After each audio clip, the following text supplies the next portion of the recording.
शुभ प्रभात सभी को। कैसे हैं आप सभी। आज के इस वीडियो में हम पढ़ने वाले हैं हास्य रस, करुण रस और वीर रस के बारे में। आइए शुरू करते हैं आज का वीडियो। सबसे पहले जान लेते हैं हास्य रस का स्थायी भाव क्या है, करुण रस का स्थायी भाव क्या है और वीर रस का स्थायी भाव क्या है। जब किसी काव्य को या रचना को पढ़कर हमारे मन में हंसी का संचार होता है, हमें हंसी आती है, तो वहीं पर हास्य रस होता है। जब किसी घटना को देखकर या किसी ऐसे व्यक्ति को देखकर हमारे मन में शोक या दुख उत्पन्न होता है, तो वहाँ पर करुण रस होता है। और जिस घटना से हमारे मन में उत्साह भर जाता है, वीरता दिखाने का मन करता है, वहाँ पर वीर रस होता है। आइए इनकी परिभाषा और उदाहरण विस्तार से देखते हैं। हास्य रस किसी व्यक्ति या पदार्थ या किसी घटना के विचित्र रूप को देखकर हमारे मन में जब हास्य का भाव उत्पन्न होता है, हम जोर जोर से हंसने लगते हैं, खिलखिलाने लगते हैं, तो वहाँ पर हास्य रस उत्पन्न होता है। हम सभी ने सर्कस के जोकर को देखा है। कितना अजीब सा रूप होता है उसका। वो इस प्रकार से मेकअप करता है ताकि उसकी शक्ल को देखकर हमें हंसी आए। उसकी बड़ी सी नाक होती है, अजीब से कपड़े पहनता है और जो उसकी बातें होती हैं वो भी हंसाने वाली होती हैं। साथ ही कपिल शर्मा शो आप सभी ने देखा होगा, तो उसमें जिस प्रकार की बातें की जाती है, जिस प्रकार के चुटकुले सुनाए जाते हैं, उनको सुनकर हमारे मन में हास्य रस उत्पन्न होता है और हम जोर जोर से हंसने लगते हैं। हास्य रस की परिभाषा को स्पष्ट करने के लिए कुछ उदाहरण देखते हैं। एक कबूतर देख हाथ में, पूछा कहाँ अपर है, उसने कहा अपर कैसा, वह उड़ गया सपर है।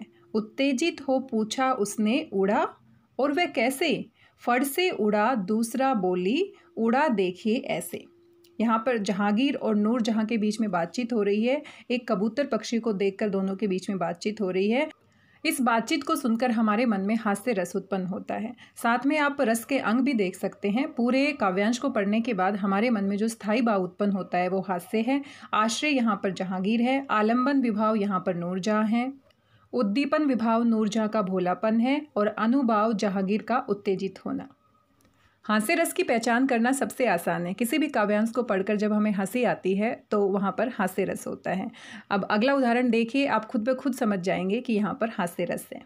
बाबू बनने का यार फॉर्मूला सुनो, कीजिए इकन्नी खर्च मूछ की मुडाई में, लीजिए सेकंड हैंड सूट 1.5 रुपये में, देसी रिस्ट वॉच 4 पैसे की कलाई में, गुदड़ी बाजार का हो बूट भी अधेली वाला, करो पूरे खर्च आने 3 नेकटाई में, अठन्नी में हो कोट और चश्मा दुवन्नी में, मुरली बनोने बाबू मुद्रिका 2.5 में।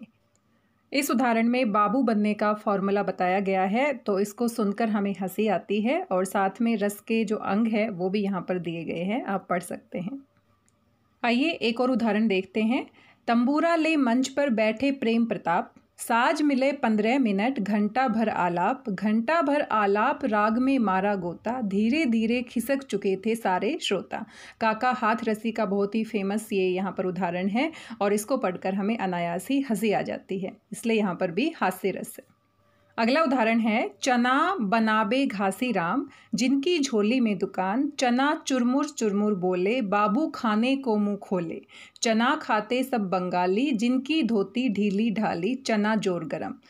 ये पंक्तियाँ भारतेंदु हरिश्चंद्र जी के बहुत ही प्रसिद्ध नाटक अंधेर नगरी चौपट राजा से लिया गया है।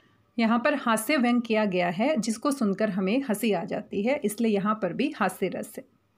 अगला प्रकार है करुण रस। किसी प्रिय पात्र या किसी घटना को देखकर हमारे मन में शोक या दुख का भाव उत्पन्न होता है, तो वहाँ पर करुण रस होता है। किसी प्रिय व्यक्ति की मृत्यु हो जाना या किसी को देखकर हमारे मन में दुख का भाव उत्पन्न होना, शोक का भाव उत्पन्न होना, तो वहाँ पर करुण रस होता है। करुण रस का स्थायी भाव शोक या दुख होता है। आइए उदाहरण देखते हैं। हाय पुत्र हा रोहिताश्व, कही रोवन लागे, विविध गुणवान महामर्म बेधी जिए जागे, हाय भयो हो कहाँ हमें ये जात न जान्यो, जो पत्नी और पुत्रादिक लो नहीं पिछान्यो। यहाँ पर राजा हरिश्चंद्र और उनके पुत्र रोहिताश की मृत्यु के बारे में वर्णन किया गया है। जब हरिश्चंद्र के पुत्र रोहिताश की मृत्यु हो जाती है तो हरिश्चंद्र शोक करने लगते हैं, विलाप करने लगते हैं और कहते हैं कि मैंने अपने ही पुत्र और पत्नी को नहीं पहचाना, मैं कितना अभागा पिता हूँ। साथ ही अपनी पत्नी शव्या के विलाप को देखकर उनके मन में शोक और बढ़ जाता है और इस कारण से यहाँ पर करुण रस की उत्पत्ति होती है। अगला उदाहरण देखते हैं। मेरे हृदय के हर्ष हा, अभिमन्यु अब तू है कहाँ। द्रग खोलकर बेटा तनिक तो देख हम सबको यहाँ। माना खड़े हैं पास तेरे, तू यहीं पर है पड़ा। निज गुरुजनों के मान का तो ध्यान था तुझको बड़ा। यहाँ पर अभिमन्यु की मृत्यु के बाद द्रौपदी के दुख को दिखाया गया है। द्रौपदी शोक करती है, विलाप करती है और कहती है कि तुम तो बहुत ही आज्ञाकारी पुत्र थे, तुम अभी तक क्यों सोए हुए हो। तुम्हारे शव के चारों ओर जो गुरुजन हैं, तुम खड़े होकर उनका सम्मान भी नहीं कर रहे हो। तो यहाँ पर अभिमन्यु की मृत्यु के बाद द्रौपदी के मन में जो शोक उत्पन्न होता है, जो दुख उत्पन्न होता है, उसी से करुण रस की उत्पत्ति हो रही है। एक और उदाहरण देखिए। फिर पीटकर सिर और छाती अश्रु बरसाती हुई, कुर्री सैदरस सै करुण गिरा से दैन्य दर्शाती हुई। बहुविधि विलाप प्रलाप व करने लगी इस शोक में, निज प्रिय वियोग समान दुख होता न कोई लोक में। इस उदाहरण में अभिमन्यु की मृत्यु के पश्चात उनकी पत्नी उत्तरा का शोक दिखाया गया है।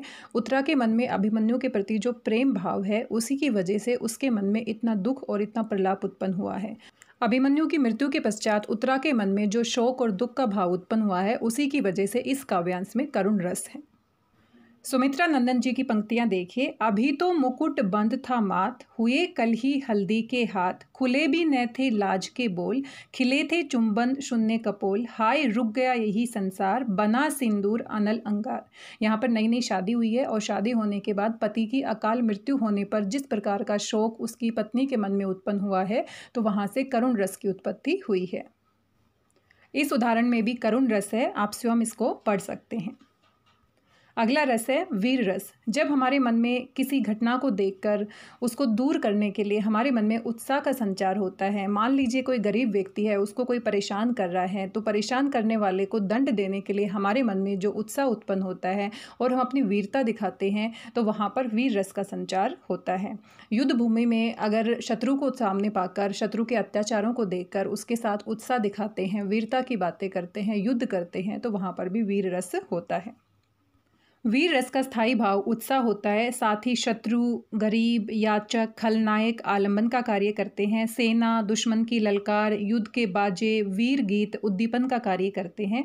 आंखों में खून उतरना, शस्त्र संभालना, गर्जना करना, ताल ठोकना आदि अनुभाव का कार्य करते हैं। स्मृति, ईर्ष्या, हर्ष, गर्व और रोमांच जैसे संचारी भाव यहाँ पर होते हैं। अपनी वीरता दिखाने के आधार पर वीर रस को भी हमने 4 भागों में बांटा है। वीर भी 4 प्रकार के होते हैं। युद्ध वीर, जो युद्ध में अपनी वीरता दिखाते हैं। दानवीर, जो दान देने में वीर होते हैं। कर्ण का नाम हम सभी ने सुना है, दानवीर कर्ण। धर्मवीर, जो धर्म में वीर होते हैं। दयावीर, जो दया दिखाने में वीर होते हैं। कुछ विद्वानों ने कर्मवीर को भी एक नया प्रकार मान लिया है कि जो कर्म करने में वीर होते हैं, उनको हम कर्मवीर कहते हैं। आइए वीर रस के कुछ उदाहरण देखते हैं। हे सारथे, हैं द्रोण क्या देवेंद्र भी आकर अड़े। है खेल क्षत्रिय बालकों का, व्यू भेदन कर लड़े। मैं सत्य कहता हूँ सखे, सुकुमार मत जानो मुझे। यमराज से भी युद्ध में प्रस्तुत सदा जानो मुझे। तो यहाँ पर चक्रव्यूह का भेदन करते समय अभिमन्यु ये बातें कहते हैं, क्योंकि 7 महारथियों ने उनको घेर लिया था और वो किसी भी प्रकार से उनसे डरते नहीं हैं, अपनी वीरता का परिचय देते हैं। अभिमन्यु का मन उत्साह से भरा हुआ है।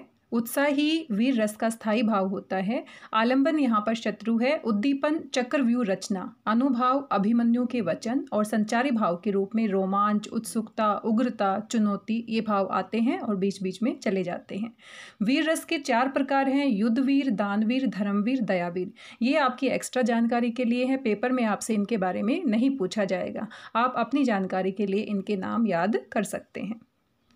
अगले उदाहरण में देखिए, लक्ष्मण के मन में मेघनाद से लड़ने का जो उत्साह है, उसकी वजह से यहाँ पर वीर रस की उत्पत्ति हुई है।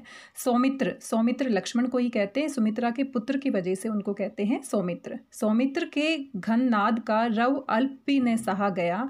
निज शत्रु को देखे बिना उनसे तनिक न रहा गया। रघुवीर का आदेश ले युद्धार्थ वे सजने लगे।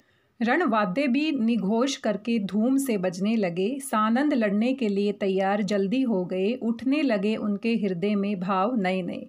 तो यहाँ पर मेघनाद से युद्ध करने के लिए लक्ष्मण के मन में जो उत्साह का संचार हुआ है, उसी की वजह से इस काव्यांश में वीर रस है।